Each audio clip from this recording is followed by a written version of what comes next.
नमस्कार। आज मैं फिर आपके सामने अपराध की एक और घटना लेकर आया हूं। आज की वारदात 24 अगस्त सन 2000 की है। थाना है सरोजनी नगर, जनपद है लखनऊ। मैं उस समय एसपी सिटी लखनऊ तैनात था, ज्वाइन कर चुका था एसटीएफ से वापस आकर। सरोजनी नगर में एक मोहल्ला है हिंद नगर। जो लोग लखनऊ से परिचित होंगे सरोजनी नगर के इस फेमस मोहल्ले को जानते होंगे। शाम के वक्त तकरीबन 4 बजे कंट्रोल रूम को एक अज्ञात व्यक्ति ने फोन किया कि कांग्रेस सेवा दल के बड़े नेता शर्मानंद शर्मा के यहां डकैती पड़ गई।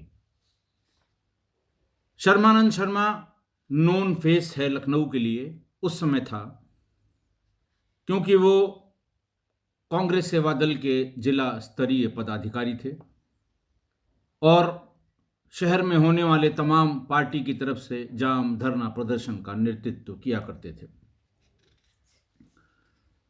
जैसे ही ये खबर आई कि शर्मानंद शर्मा के यहाँ डकैती पड़ गई, सारे अधिकारी हिंद नगर की तरफ दौड़े। क्या एसओ सरोजनी नगर, क्या सीओ सरोजनी नगर। मैं खुद भी भागा सरोजनी नगर की तरफ, क्योंकि अंदेशा था कि उसके यहाँ कुछ गड़बड़ हुई है, जरूर कानून व्यवस्था की कोई न कोई समस्या खड़ी होगी। उस समय तक लखनऊ पुलिस के पास मोबाइल फोन आ गए थे। हम लोगों को राजधानी में सबसे पहले पुलिस को जो सीयूजी नंबर्स थे वो अलॉट हुए थे। मैं रास्ते में ही था, तभी मेरे एसएसपी श्री बीबी बख्शी साहब का फोन आया। उन्होंने कहा, देखो भाई, शर्मानंद के यहाँ कोई घटना हुई है। मैंने कहा, हाँ सर, कंट्रोल रूम पे ये सूचना आई है कि उनके यहाँ हाउस रॉबरी हुई है, किसी ने फ़ोन करके बताया है। उन्होंने कहा, आप कहाँ हैं? मैंने कहा, साहब 15 मिनट की दूरी पर हूँ, 15 मिनट में पहुँच जाऊँगा। उन्होंने कहा, फ़ौरन पहुँचिए, दिल्ली से बहुत ढेर सारे फ़ोन आ चुके हैं, पहुँच के मुझे बताइए क्या बात है। अभी मैं वहाँ से 10 मिनट की दूरी पर ही था कि एसओ सरोजनी नगर का फ़ोन आया। उसने बताया, साहब मैं मौके पर पहुँच गया हूँ, घर के भीतर सामान सब बिखरा हुआ है, लेकिन खराब बात यह है कि शर्मानंद शर्मा की पत्नी सुमन शर्मा की भी हत्या हो गई है। ऐसा लगता है कि सुमन शर्मा ने इस लूट का विरोध किया होगा और बदमाशों ने उन्हें चाकुओं से गोद कर मार डाला है।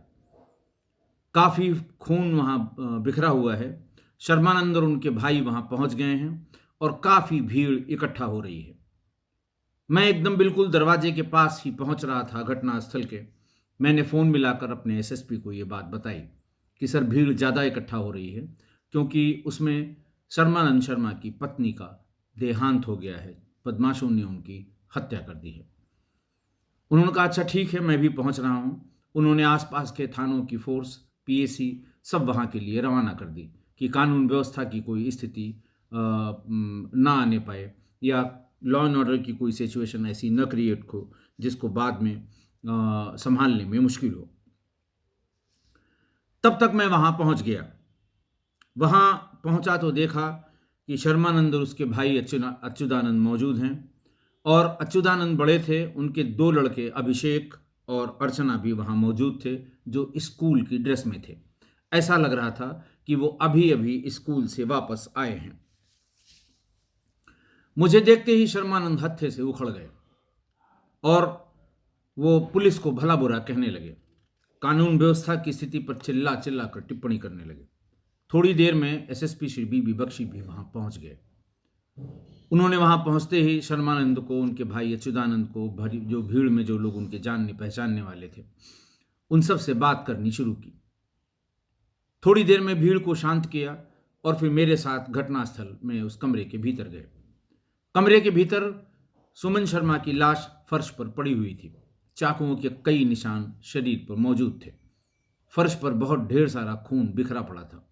चारों तरफ कमरे का सामान, अलमारियों का सामान बिखरा पड़ा हुआ था। अचानक मेरी नज़र जिस तरफ सुमन शर्मा की बॉडी थी, उससे किनारे की तरफ, पलंग के एक तरफ एक बोरी पर पड़ी, जिस पे ढेर सारा ताज़ा खून लगा हुआ था। देखते देखते पलंग के दूसरी तरफ एक सफेद चादर भी पड़ी हुई दिखाई पड़ी। उस पर भी खून के ताजे निशान पड़े हुए थे। मैंने कान में बीबी बख्शी साहब को यह बताया कि सर, ये दो तरफ अलग अलग दो चीजें एक ही तरह के खून के धब्बे वाली पड़ी हुई, दोनों ही लाश के पास नहीं है। बात कुछ समझ में नहीं आ रही है। उन्होंने धीरे से कहा कि अभी कुछ मत कहो, जब बॉडी सील होने लगेगी तो ऐसो को चुपचाप बता दो कि ये दोनों चीजें भी थाने पर ले आएगा। वहां जाकर इसको देखना और अपने तुम्हारे जो डाउट है उसको रिमूव कर लेना। मुझे भी बताना कि तुम्हारा क्या ऑब्जर्वेशन है इन दोनों वस्तुओं के बारे में।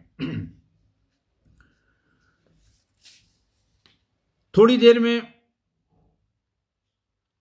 मैंने ये बात धीरे से एसओ को बता दी कि जब भीड़ भाड़ चली जाए यहाँ से, बॉडी को सील करने लगना, तो ये दोनों चीज़ें ज़रूर उठा लेना और थाने पर ले चलना। हम लोग चलकर इसे देखा जाएगा। बात ये समझ में कम आ रही है। एसओ ने कहा कि हाँ साहब, मैंने भी ध्यान दिया।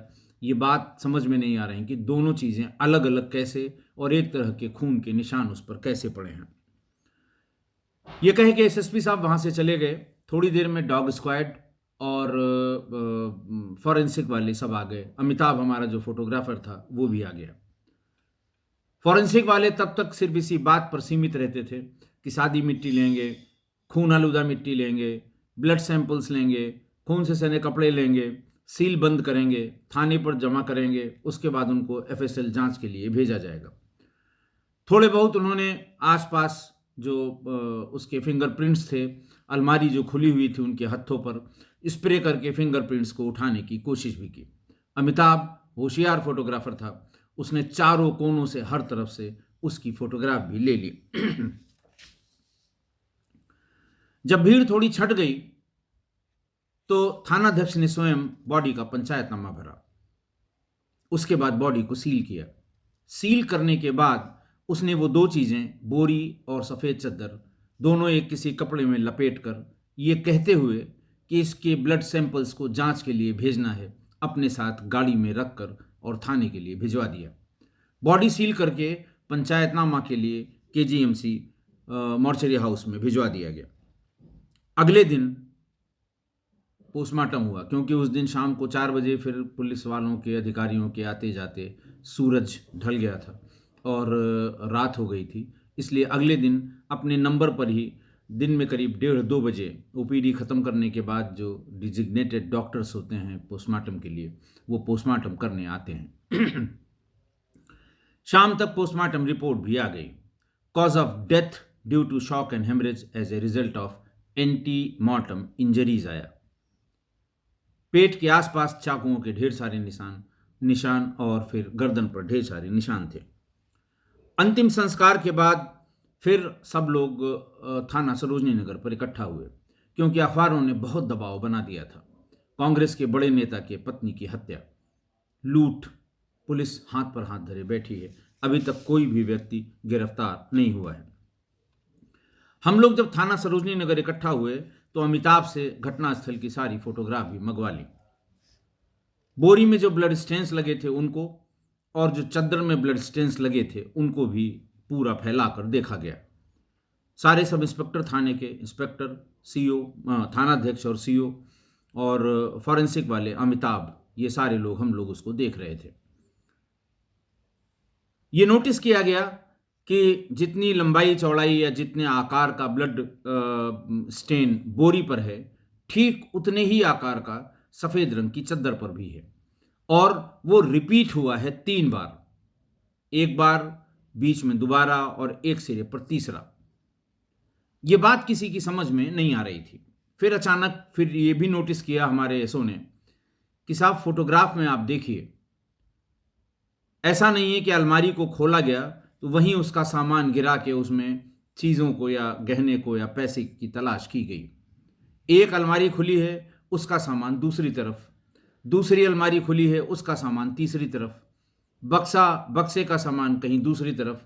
ऐसा लगता है एक एक जगह से सामान निकाला गया है, कपड़े निकाले गए हैं और उनको चारों तरफ छितरा दिया गया है। सामान्य रूप से ऐसे घटनास्थल पे अगर बदमाश, डकैत या जो लुटेरे होते हैं वो जिस अलमारी को तोड़ते हैं या सामान निकाल कर उसे खंगालने की कोशिश करते हैं, वो धीरे धीरे करके वो सामान वहीं अलमारी के आसपास ही गिरा मिलता है। फिर उसमें अलमारी के कोनों में या कपड़ों में वो कैश और ज्वेलरी की तलाश करते हैं।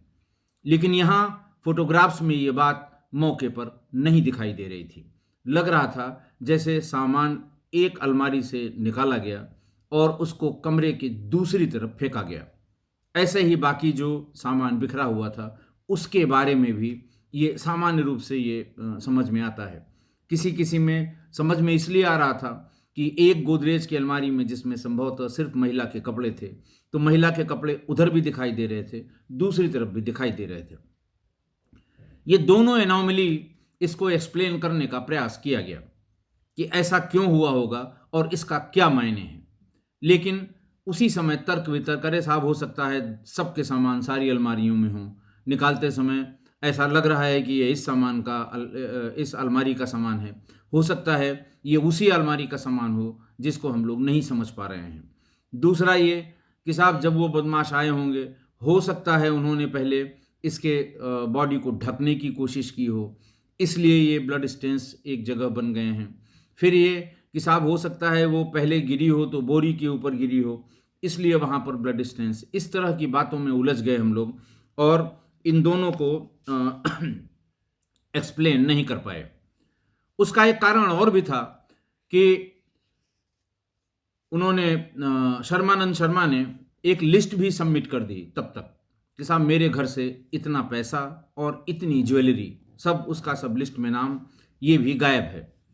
तो हम लोग उस माइंडसेट से कि डकैत आए होंगे, सामान लूटा होगा, महिला ने विरोध किया होगा, उसको जान से मार दिया होगा, सामान लेके चले गए, इस माइंडसेट से हम लोग बाहर नहीं निकल पा रहे थे। इसलिए उसको और उसमें बाकी चीज़ें कोई एक्सप्लेन नहीं कर सकते थे। खैर, पुलिस को 2-3 दिन हो गए थे गहराई से जांच करने के लिए और सूचनाएं इकट्ठा करने के लिए सादे में सिपाहियों को मोहल्ले में लगाया गया। मोहल्ले से एक बात और छनकर आई कि इनका एक पुराना नौकर था शिव सागर अवस्थी, जिसको इन्होंने निकाल दिया था। मोहल्ले वालों ने बताया साहब अवस्थी कई साल इनका नौकर रहा है लेकिन आजकल नहीं है। पता करते करते शिव सागर अवस्थी भी मिल गया। उससे पूछा गया कि भाई ये कैसे हो सकता है, क्या आपस में इनकी कोई रंजिश है या क्या बात हो सकती है।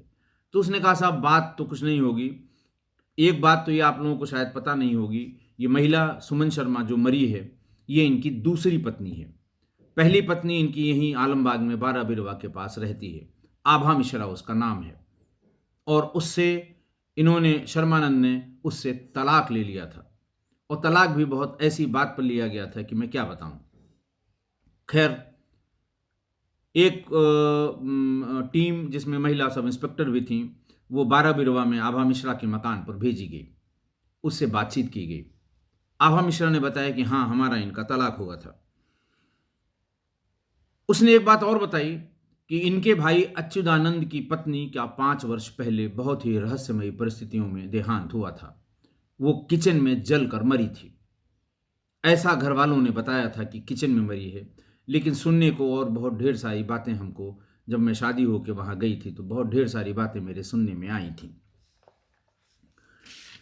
और ये बताया था कि उसके 2 बच्चे थे, अभिषेक और अर्चना। उसने आगे बताया कि जब मैं गर्भवती हुई तो मैंने खुशी खुशी ये बात अपने माँ को मायके में बताई और घर में अपने पति को भी बताई। लेकिन गर्भवती की बात सुनकर उसे बहुत ज़्यादा खुशी नहीं हुई। अगले दिन ही शर्मानंद ने एक दाई बुलाई और ये कह के कि पहला बच्चा है और ये दवाइयाँ इसके लिए ज़रूरत होती हैं, मुझे कुछ दवाइयाँ खिला दी। और दूसरे दिन ही मेरा गर्भपात हो गया। गर्भपात होने के 3-4 दिन बाद मेरे पति शर्मानंद ने मुझे बताया कि देखो ये गलती तुमने एक बार कर दी, दोबारा ये गलती मत करना। हमको घर में कोई और बच्चा नहीं चाहिए, तुम अभिषेक और अर्चना को ही अपना बच्चा मानकर उनकी परवरिश करो। हम लोगों के बच्चा होगा और तुम उसकी परवरिश में लग जाओगी तो उन दोनों की परवरिश कौन करेगा। भाई साहब नौकरी पेशा आदमी, वो चले जाते हैं दिन भर नौकरी में, शाम को लौट कर आते हैं, तो ये तो बहुत मुश्किल हो जाएगी। आभा मिश्रा ने बताया कि जैसे उन्होंने ये बताया और मुझे ये भी बताया कि उन्होंने ही दाई को बुला के ये गर्भपात कराया है, मुझे उनसे घृणा हो गई। मैंने एक आध दिन मौका देखा और उसके बाद मैं अपने मायके चली गई और कभी लौट कर नहीं आई। मैंने अपने मायके वालों को बताया कि किस तरह का जल्लाद आदमी है, कि मेरी बिना जानकारी के, बिना मेरी सहमति के इसने मेरे बच्चे का, पहले बच्चे का गर्भपात करा दिया। वो इस बात के लिए कि इस घर में बच्चा नहीं होगा, हमें बच्चा बिल्कुल नहीं चाहिए। उसके बाद मेरे घर वालों ने इससे मेरा तलाक करा दिया। तलाक कराने के तुरंत बाद ही इसने दूसरी शादी आभा नाम की एक लड़की से कर ली और सुमन नाम की एक लड़की से कर ली, ऐसा आभा मिश्रा ने बताया। उसने ये भी बताया कि चूंकि वो बहुत दूर की नहीं है और बीच में हम लोगों की कई रिश्तेदारियां हैं, इसलिए उसको इस बात का पता था कि किस बात को लेकर हम लोगों का तलाक हुआ है। उसे यह अच्छी तरह ज्ञान था कि एक गर्भस्थ शिशु को लेकर मेरा उसका तलाक हुआ है, इसलिए इसमें उसी तरह की कोई बात होगी, आप लोग अच्छी तरह से छानबीन करें। महिला सब इंस्पेक्टर और आईओ जिन लोगों ने उससे बात की, उनका भी माथा ठनका। लौट कर आए थाने पर और उन्होंने पोस्टमार्टम रिपोर्ट निकाली। पोस्टमार्टम रिपोर्ट में स्पष्ट दिया हुआ था कि मृतक महिला 5 माह की गर्भवती भी थी और उसकी भी मृत्यु गर्भ में ही महिला के साथ हो गई थी। मुझको भी बताया गया, मैंने अपने एसएसपी को बताया कि ये बात हम लोगों की नज़रों से छूट गई थी पढ़ते समय पीएम को।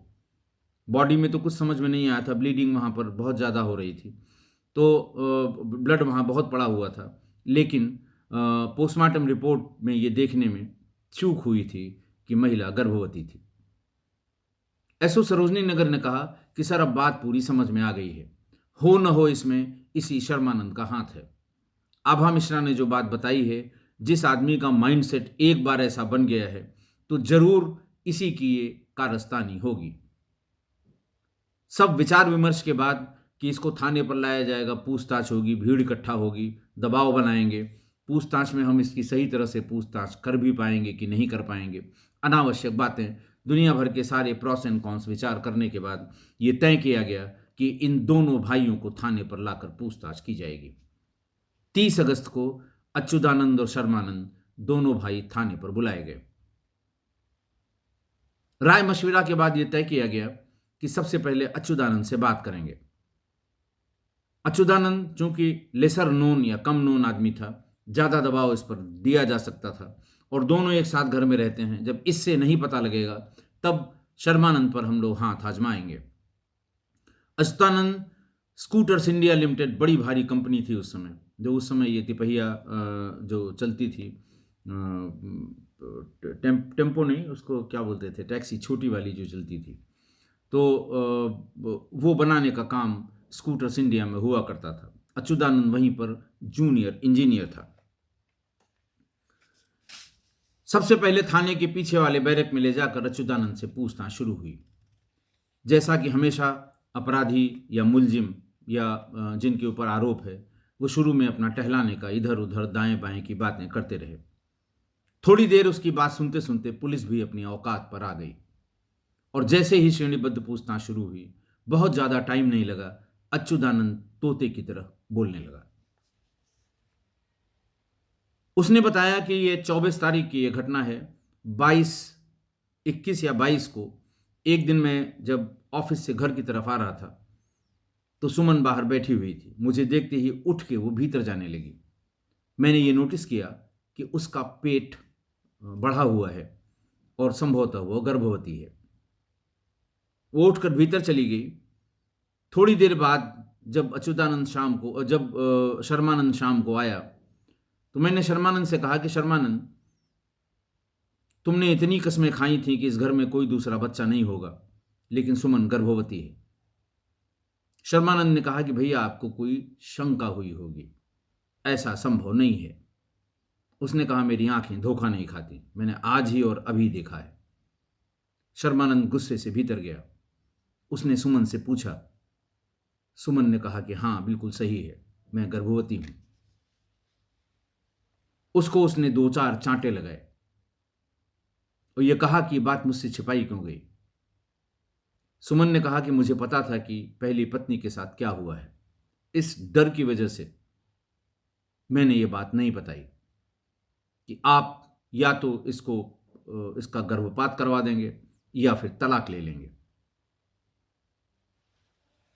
बाहर निकलकर उसने गुस्से में अपने भाई अच्युतानंद को बताया और फिर लौटकर शर्मानंद ने उससे मारपीट शुरू कर दी। इसी बीच अच्युतानंद भी भीतर आ गए, भाई उनके बड़े, और उन्होंने बीच बचाव किया। उन्होंने कहा नहीं, खबरदार कोई मारपीट नहीं करोगे, ये गर्भवती है। बात वहीं पर ख़त्म हो गई और दोनों भाई बाहर चले गए। आपस में कुछ कान में खुसुर फुसुर बात हुई। अगले दिन शर्मानंद ने उसी दाई को फिर से घर में बुलाया जिससे उसने अपनी पहली पत्नी आभा मिश्रा का गर्भपात कराया था। दाई जैसे ही आई, सुमन ने उसका विरोध शुरू किया कि खबरदार हाथ मत लगाना, हम कोई दवा नहीं खाएंगे। तब तक उनके भाई भी आ गए, उसे डांटा डपटा और उससे कहा कि नहीं, तुम अपना काम शुरू करो। दाई ने जब उसको देखा, अपना जो उनकी प्राइमरी रीडिंग्स होती हैं गर्भवती महिला के बारे में, उसने फौरन कहा कि साहब ये काम मैं नहीं कर पाऊंगी, क्योंकि ये बच्चा 5 महीने के आसपास का है, ये किसी भी तरह से इसका गर्भपात नहीं कराया जा सकता। शर्मानंद ने बहुत समझाने की कोशिश की। उसने कहा नहीं साहब, ये मैं नहीं करूंगी, इसमें मां की जान जा सकती है और फिर हमारे लिए बहुत मुसीबत हो जाएगी। ये कह के वो उठकर चली गई। शर्मानंद ने फौरन सुमन शर्मा को अपनी गाड़ी में बिठाया। सरोजनी नगर बाजार में एक महिला चिकित्सक हैं, गायनिकोलॉजिस्ट हैं, उनके पास ले गए और उन्होंने कहा कि डॉक्टर साहब आज ही इसकी एमटीपी करनी है, medical termination of pregnancy. Doctor ने कहा कि पहले मैं चेक करूंगी, उसके बाद ही आपसे बात करूंगी। वो गायनिकोलॉजिस्ट सुमन को लेकर भीतर गई। 10 मिनट में ही बाहर आ गई। उसने कहा कि पॉसिबल नहीं है, 90 दिन से ऊपर के किसी भी गर्भस्थ शिशु की medical termination of pregnancy possible नहीं है। आप बिला बात के कहीं और परेशान ना हो, कोई भी इसका गर्भपात नहीं करा सकता। गुस्से में शर्मानंद सुमन को लेकर घर पहुंच गया। उसको उसके कमरे में बंद करके बाहर से ताला लगा दिया। वो पूरी रात बिना खाए पिए उसी में पड़ी रही। अगले दिन भी, यानी 23 तारीख को भी उसको न खाना मिला न पानी मिला। शाम को उसने चिल्लाना शुरू किया। बच्चे भी उस समय घर में मौजूद थे।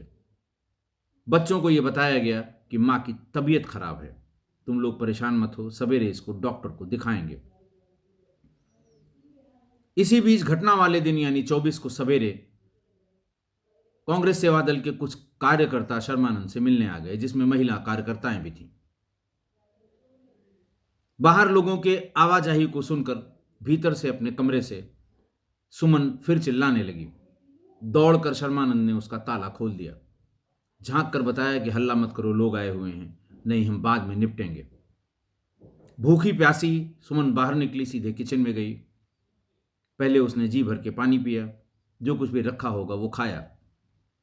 ये वेट करती रही कि जो लोग मिलने आए हैं वो कितनी देर में जाते हैं। 1 घंटे तक करीब बातचीत करने के बाद वो सारे कार्यकर्ता उसके घर से चले गए और तब तक दोनों बच्चे भी स्कूल के लिए 10 साढ़े 10 बजे के आसपास घर से निकल गए। बाहर आई और उसने कहा कि मैं अपना सामान समेटकर अपने मायके जा रही हूं। इतना सुनना था कि दोनों भाई उस पर टूट पड़े कि ऐसे कैसे चली जाओगे।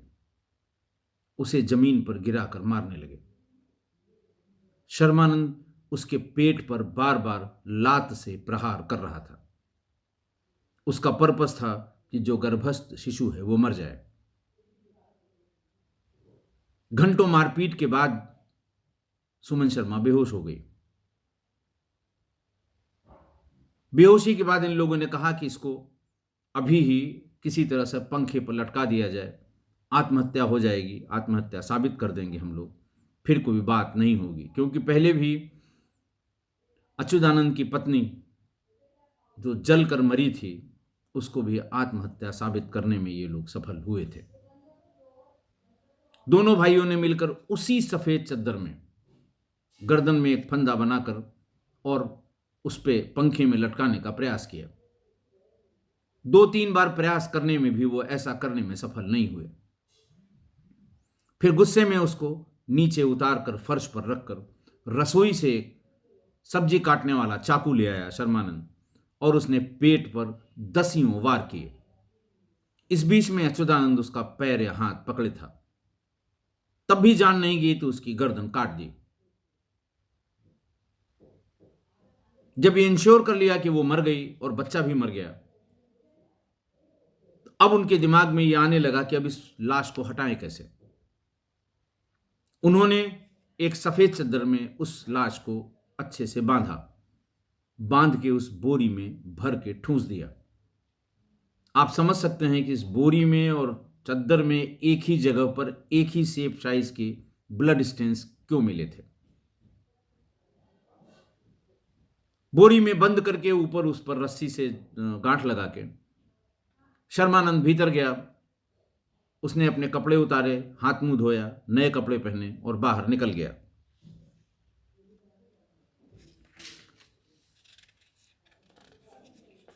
वहां उसने अमौसी का रहने वाला एक चालक था, राम प्रसाद, उसको बुलाया कि कुछ सामान है, उसे बंथरा तक पहुंचाना है। रिक्शा चालक भीतर आया, बताया साहब सामान कहां है।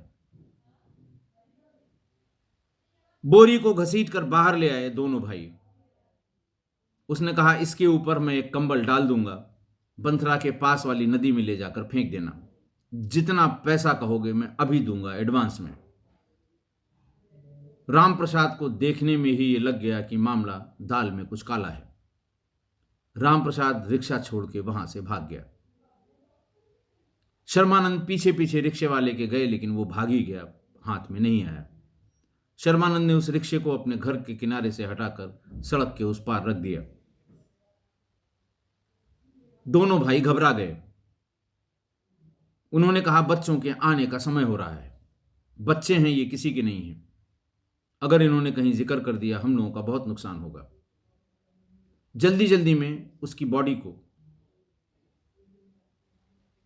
बोरी से निकाला, लपेटे हुए चद्दर से बाहर किया, फर्श पर लिटा दिया, लेकिन जल्दी जल्दी में बोरी और चद्दर वहां से हटाना भूल गए।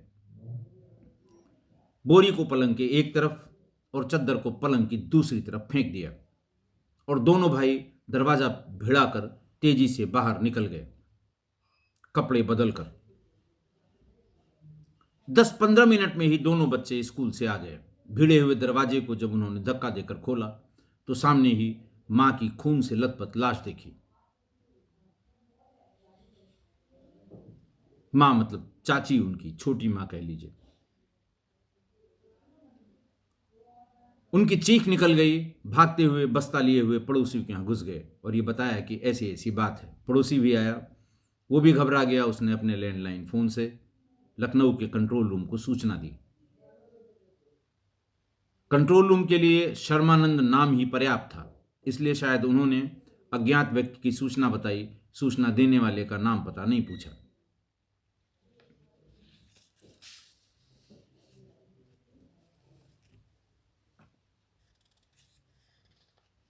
दोनों भाई गिरफ्तार किए गए। उन्होंने बताया कि उन्होंने जो 2 जोड़ी कपड़े शर्मानंद ने और 1 जोड़ी कपड़े जो खून से सने हुए थे, वो उन लोगों ने बाथरूम में जो फ्लश वाली जो टैंक होता है उसमें छिपा कर रखे थे कि सब कुछ निपट जाएगा तब इसको निकाल कर सुखा कर जला देंगे या जमीन में गाड़ देंगे।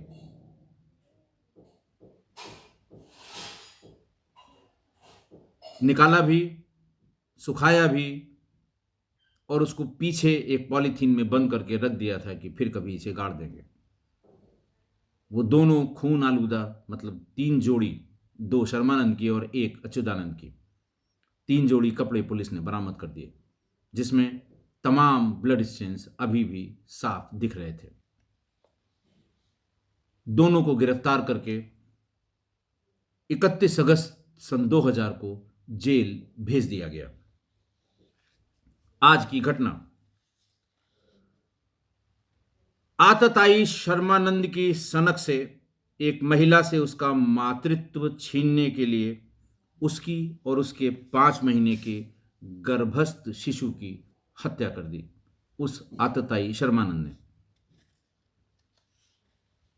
शर्मानंद के इस बिहेवियर को, शर्मानंद के इस आचरण को, शर्मानंद के इस मन को और शर्मानंद के पूरे मनोविज्ञान को मैं अभी तक नहीं समझ पाया। मेरे लिए मुश्किल हो रहा था यह समझना कि ऐसा उसने क्यों किया होगा। क्योंकि अपने बड़े भाई या उसके बच्चों के प्रति या लगाव और श्रद्धा तो अच्छी बात है, पर इसके लिए इन 2 बच्चों की मां का जल कर मर जाना, पहली पत्नी का गर्भपात करा देना और तलाक ले लेना, और दूसरी पत्नी के गर्भस्थ शिशु को मार देना, ये किस विज्ञान और किस मनोविज्ञान के अंतर्गत आता है, मेरे भी समझ से थोड़ा परे है। थोड़ा थोड़ा तो समझ में आ सकता है कि आदमी सनकी था। पहली पत्नी यानी आभा मिश्रा और दूसरी यानी सुमन शर्मा, दोनों को यह आभास था कि इस व्यक्ति की मानसिकता कुछ ऐसी है। घर में जो कुछ हुआ था वो उनको पता था। बच्चों की मां के साथ जो हुआ था वो पहली वाली पत्नी को पता था। पहली वाली पत्नी के साथ जो हुआ था वो दूसरी पत्नी को पता था। समय रहते पहली पत्नी यानी आभा, वो तो चेत गई और वहां से निकल गई, उसकी जान भी बच गई। लेकिन दूसरी वाली पत्नी सुमन को जान से हाथ धोना पड़ा। इस प्रकार के मनोभाव, इस प्रकार के मनोविज्ञान, इस प्रकार की प्रवृत्ति वाले व्यक्ति से हमेशा सावधान रहना चाहिए। किसको सावधान रहना चाहिए? किसी भी महिला को, चाहे वो उसकी पत्नी हो, चाहे वो उसकी बहन हो, चाहे वो उसकी बेटी हो। अगर आपको किसी परिवार में इस तरह की हिस्ट्री का पता लगता है तो आप मान के चलिए कि वो अपना मूल स्वभाव कभी नहीं छोड़ेगा। मुझे उम्मीद है कि आप मेरी इस राय से सहमत होंगे। नहीं सहमत हैं तो आप हमें मेल जरूर करिएगा। मेरा मेल आईडी वही rajeshpande61@gmail.com। आज के लिए इतना ही। बहुत बहुत धन्यवाद।